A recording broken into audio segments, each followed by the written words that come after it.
இயேசுவுக்கே புகழ். இயேசுவில் பிரியமானவர்களே, இன்று நம் ஆண்டவர் சீராக்கின் ஞானம் 33ஆம் அதிகாரம் 1ஆம் வசனத்தினூடாக இவ்வாறு நம்மோடு பேசுகின்றார்.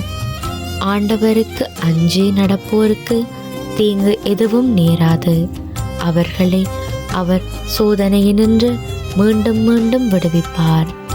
ஆம் பிரியமானவர்களே, நாங்கள் எங்களுடைய வாழ்க்கையை ஏனோ தானோ ஒன்று வாழாமல் இயேசு ஆண்டவருக்கு உகந்த பயனுள்ள வாழ்க்கையை வாழ வேண்டும்.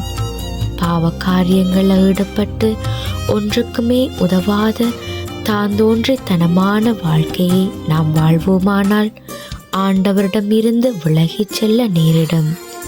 ஆண்டவரிடமிருந்து விலகிச் செல்வோமானால் அனைத்து நன்மைகளையும் இழந்து சோதனைக்கு உள்ளாகி வாழ்க்கையை இழந்து விடுவோம். ஆனால் நம்முடைய வாழ்க்கையை ஆண்டவருக்கு ஒப்பு கொடுத்து தீமைக்கு அடிபணியாமல் வாழ்வோமானால் அவர் நம்மை காத்து நமக்கு உண்டாகும் சோதனைகளில் இருந்தெல்லாம் நம்மை காத்து வழிநடத்துவார். பிரியமானவர்களே, இன்று எங்களை நாங்களே விசாரித்து பார்ப்போமா? நாங்கள் ஆண்டவருக்கு உகந்த வாழ்க்கை வாழ்கிறோமா என்று? அப்படி இல்லை என்றால் இந்த நிமிஷம் நம் இரு கண்களையும் மூடி ஆண்டவர்கிட்ட ஜெபம் செய்வோம். தகப்பனே, இதுவரை காலமும் உம்மை அலட்சியப்படுத்தி உமக்கு உகந்த வாழ்க்கையை வாழாமல் எங்கள் விருப்பப்படி வாழ்ந்ததை எண்ணி மனம் வருந்துகின்றோம்.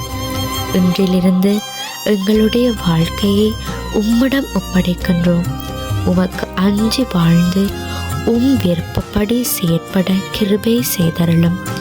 எவ்வளவு சோதனைகள் வந்தாலும் மனம் தளராமல் நீர் எங்களோடு இருக்கிறீர் என்பதை புரிந்து கொண்டு வாழ வரம் தாரும். ஆமேன்.